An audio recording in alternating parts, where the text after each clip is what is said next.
Hello दोस्तों, the defence cafe में आपका स्वागत है। दोस्तों, आज आपके लिए मैं खुशखबरी लेके हूँ। अपने जो मैं पहले ही आपको बताया था कि अपने आर्मी की बुक्स आने वाली है और आर्मी की अपनी बुक्स आ गई है, जीडी की बुक्स आ गई है, जिसमें जीके, जीएस और कंप्यूटर है। इसमें आप देखो, इसमें दे रखा है ये अपनी बुक्स है, ये अपनी बुक्स है और मार्केट में फुल चल रही है अपनी बुक्स। ये पीछे मेरी फ़ोटो वगैरह दे रहा है, पूरा परिचय वगैरह दे रखा है। इसमें दोस्तों ये देखिए कि सामान्य ज्ञान, सामान्य विज्ञान और कंप्यूटर तीनों सब्जेक्ट दे रखे हैं। इसमें ये जीडी के लिए सबसे बेस्ट है। इसके अलावा कलर के लिए सबसे बेस्ट ऐसा है कि कलर के लिए इसमें कंप्यूटर क्वेश्चन भी दे रखा है। इसके अलावा टेक्निकल है, ट्रेडमैन है, नर्सिंग है, सभी के लिए बुक्स है।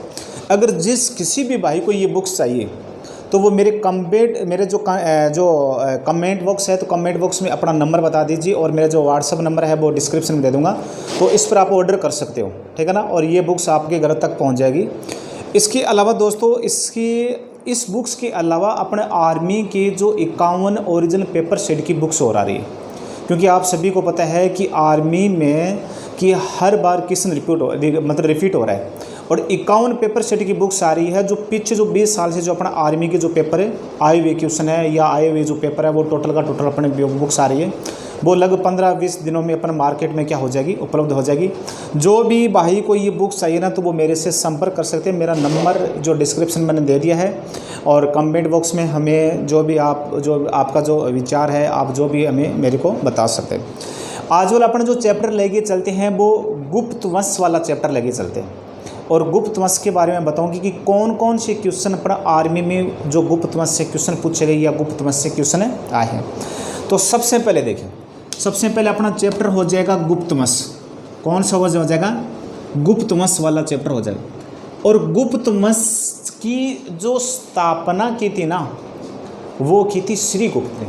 मतलब जो गुप्त वंश का संस्थापक कौन था, तो गुप्त वंश के संस्थापक के बारे में आप याद रखो दोस्तों। जो गुप्त वंश है ना, इनका जो संस्थापक कौन था, तो वो था श्रीगुप्त। कौन था? श्रीगुप्त। और श्रीगुप्त नामक एक बंदा था और वो क्या था? गुप्त वंश का संस्थापक था। लेकिन ये संस्थापक तो कई बार पूछ लेते हैं, लेकिन इसमें 2-3 महान शासक वो सबसे ज़्यादा पूछे जा रहे। वो कौन कौन से, वो देखें। फिर इस वंश का आगे वाला जो प्रथम महान शासक था वो था चंद्रगुप्त प्रथम। इस वंश का जो प्रथम महान शासक था वो कौन था? चंद्रगुप्त प्रथम था। और इसने महाराजाधिराज की उपाधि दान की थी। इसके अलावा इसने गुप्त संवत की शुरुआत की थी। और गुप्त संवत के बारे में आप सभी जानते हो, गुप्त संवत के बारे में आप सभी जानते हो। जो गुप्त संवत की शुरुआत हुई थी 319 से और 320 ईस्वी सन में क्या हुई थी? गुप्त संवत की शुरुआत हुई थी। और वो गुप्त संवत की शुरुआत किसने की थी? इसी चंद्रगुप्त प्रथम ने की थी। और ये इस गुप्त वंश का प्रथम महान शासक था। लेकिन अब आगे वाला जो शासक आ रहा है ना, वो परीक्षा में बार बार पूछा रहा है। वो परीक्षा में बार बार पूछा। आगे वाला इसी का पुत्र था। उसका नाम क्या था? उसका नाम था समुद्रगुप्त। उसका नाम क्या था? उसका नाम था समुद्रगुप्त। और समुद्रगुप्त के बारे में आप याद रखना, ये एक ऐसा गुप्त वंश का शासक था जिसने उत्तरी भारत के 12 शासकों और दक्षिणी भारत के 9 शासकों को इसने क्या किया था? पराजित किया था। और इसीलिए इस समुद्रगुप्त को इतिहासकारों ने क्या कहा था? इतिहासकारों ने इससे भारत का नेपोलियन कहा था। क्या कहा था? भारत का नेपोलियन। आपसे पूछ ले जाएंगे कि भारत का नेपोलियन किसे कहते हैं, तो आप बता देना कि भारत का जो नेपोलियन है वो समुद्रगुप्त को कहते हैं। क्योंकि समुद्रगुप्त ने नेपोलियन की बात थी और एक महान सेनापति था, यह महान शासक था। और ये नेपोलियन कहाँ का सेनापति था? तो नेपोलियन के बारे में आप याद रखना, ये फ्रांस का सेनापति था। मतलब नेपोलियन की बात थी, समुद्रगुप्त एक विजेता था, एक महान शासक था। जैसे ये तो महान सेनापति था और ये महान शासक था।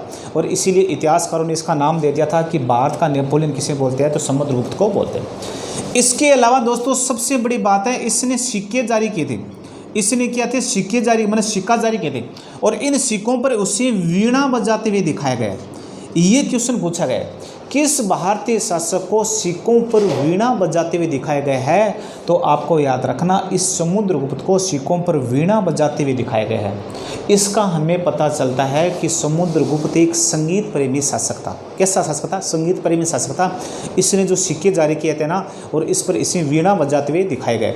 और इस समुद्रगुप्त को अपन कविराज के नाम से भी जानते हैं। किस नाम जानते हैं? कविराज। क्योंकि ये वीणा बजाता था, ये कवि था, और इसीलिए इस समुद्रगुप्त को अपन क्या कहते हैं? कविराज भी कहते हैं। लेकिन एक आगे इम्पोर्टेंट क्वेश्चन और उठ रहा है। इम्पोर्टेंट क्वेश्चन कौन सा उठ रहा है कि इस समुद्रगुप्त का जो दरबारी कवि था, जो दरबारी राज कवि था, और वो कौन था, तो वो था हरिसेन। हरिसेन क्या था, इसका दरबारी कवि था। और हरिसेन ने और समुद्रगुप्त के विषय में एक प्रशस्ति लिखी थी, और उस प्रशस्ति को अपन क्या कहते हैं, उस प्रशस्ति को अपन कहते हैं परियाग प्रशस्ति। क्या कहते हैं, परियाग प्रशस्ति कहते हैं। और ये दोस्तों जो परियाग प्रशस्ति है, इस परियाग प्रशस्ति के रचयिता कौन थे, तो ये हरिसेन था। और हरिसेन किसके दरबार में रहता था, समुद्रगुप्त के दरबार में रहता, और ये समुद्रगुप्त का क्या था, राज कवि था। ठीक है ना। अब समुद्रगुप्त में दोस्तों ये क्वेश्चन पूछा गया आर्मी में ये क्वेश्चन पूछा गया है कि भारत का नेपोलियन किसे कहते हैं। ठीक है ना। दूसरा, किस भारतीय शासकों सिक्कों पर वीणा बजाते हुए दिखाए गए हैं। या फिर परियाग प्रशस्ति के रचयिता कौन था, तो परियाग प्रशस्ति का रचयिता कौन था, हरिसेन था। ये आपको याद रखना, जो परियाग प्रशस्ति इसके रचयिता कौन था, हरिसेन था। लेकिन इस गुप्त वंश का दोस्तों जो सबसे जो महान शासक था ना, वो था चंद्रगुप्त द्वितीय। आगे वाला कौन सा महान शासक था, तो वो आपको याद रखना, वो था चंद्रगुप्त द्वितीय। और ये चंद्रगुप्त द्वितीय क्या था, ये गुप्त वंश का सबसे महान शासक था। इसके दरबार में 9 कवि रहते थे, 9 कवि साहित्यकार, 9 विद्वान रहते थे। मतलब इसके दरबार में नवरत्न रहते थे। जिस प्रकार से अकबर के दरबार में नवरत्न रहते थे, इसी प्रकार से इसी के दरबार में नवरत्न। लेकिन इसमें क्वेश्चन कौन सा पूछा गया आर्मी के अंदर, इसमें आर्मी अंदर क्वेश्चन पूछा गया है कि ये जो फाइयान था, ये फाइयान एक चीन का यात्री था। ये फाइयान एक कहाँ का यात्री था, चीन का यात्री था। जब फाइयान किस भारत के समय किस भारतीय शासक के समय भारत आया था, मतलब ये उत्तरी भारत का जो सबसे महान शासक था चंद्रगुप्त द्वितीय था, और इसी के समय और ये चीनी यात्री क्या आया था, फाइयान भारत आया था। तो ये क्वेश्चन आया है कि फाइयान के समय ये क्या आया था, अपने भारत में आया था। लेकिन सबसे बड़ी बात है, इसी चंद्रगुप्त द्वितीय के दरबार में आर्यभट्ट रहता था। आर्यभट्ट जो एक अंतरिक्ष वैज्ञानिक था, जो एक खगोलीय के वैज्ञानिक था, और अपने भारत का पहला जो कृत्रिम उपग्रह का नाम है वो इसी आर्यभट्ट के नाम पर है। और आर्यभट्ट की अपने जो भारत में जो पहला जो कृत्रिम उपग्रह जो स्थापित किया था वो 1975 में स्थापित किया गया था। और आर्यभट्ट के बारे में आप याद रखना, ये क्वेश्चन पूछा गया है। ये जो आर्यभट्ट वाला क्वेश्चन है ना, तो ये आपको याद रखना, ये क्वेश्चन पूछा गया है। भारत का पहला कृत्रिम उपग्रह का नाम है आर्यभट्ट, और ये अंतरिक्ष में कब स्थापित किया गया था, तो आपको याद रखना 1975 में स्थापित किया था। लेकिन सबसे बड़ी बात क्या है, और इसी कालिदास के दरबार नहीं, इसी चंद्रगुप्त दरबार में और ये कालिदास नामक विद्वान रहता था, और इसी के दरबार में ये कालिदास नाम का क्या रहता था, विद्वान रहता था। और इसकी रचना हर बार पूछा जा रहा है, इस कालिदास की रचना हर बार आर्मी में पूछा गया है। और कौन कौन सी रचना है वो उस पर आप ध्यान देना, कौन कौन सी रचना है वो बार बार पूछ रहा है। एक नंबर है, आपको याद रखना, अभिज्ञान शाकुंतलम। कौन सी है, अभिज्ञान शाकुंतलम। ये जो रचना ना, और इसको आपको याद रखना, इसको पूछा गया है किस रचयिता, कालिदास।